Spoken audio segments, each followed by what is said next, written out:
Kalau dengar kata Viking, apa yang terlintas di kepala kalian? Pastinya tentang peperangan kan? Atau kapal panjang? Atau pasti di pikiran kalian tentang penaklukan brutal dari utara? Tapi ada satu hal yang hampir tidak pernah masuk di gambaran kita tentang Viking. Tahu nggak itu apa? Kucing. Dan anehnya, kucing benar-benar menjadi bagian yang berhubungan dengan bangsa Viking.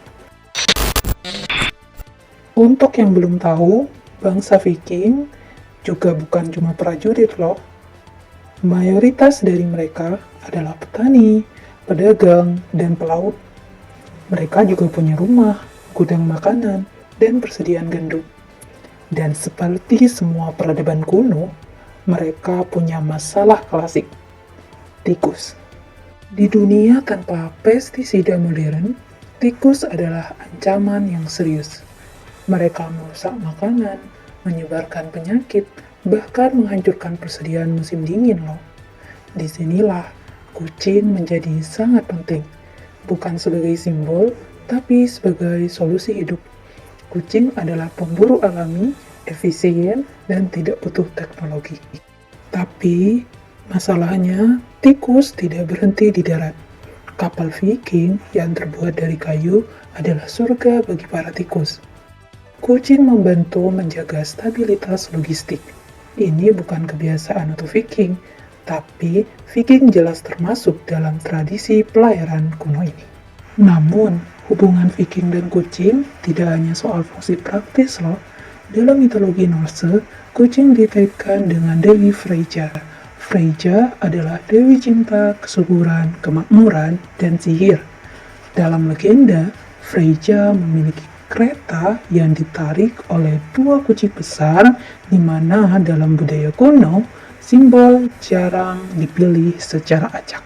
Freyja erat dengan kesuburan dan kemakmuran. Kucing sebagai hewan yang hidup di dekat rumah, menjaga pangan, produktif secara alami, secara simbolik cocok dengan domain dewi ini. Bukan berarti Viking menyembah kucing ya, tapi kucing memiliki posisi simbolik dalam budaya Norse.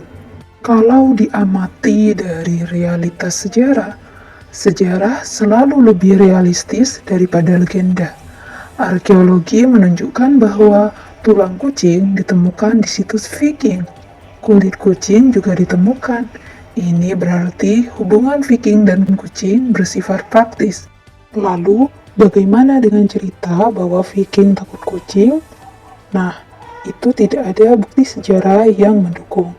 Yang ada adalah kebutuhan hidup, simbolisme mitologi, dan realitas ekonomi, bukan ketakutan.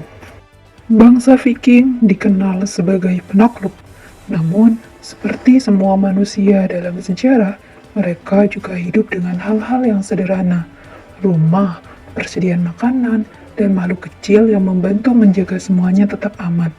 Kadang, sejarah paling menarik bukan tentang perang besar, tapi tentang hal kecil yang jarang kita perhatikan. Kalau kalian suka fakta sejarah yang jarang dibahas seperti ini, jangan lupa subscribe Zamanesia Media, karena sejarah selalu punya sisi yang tak terduga. Terima kasih.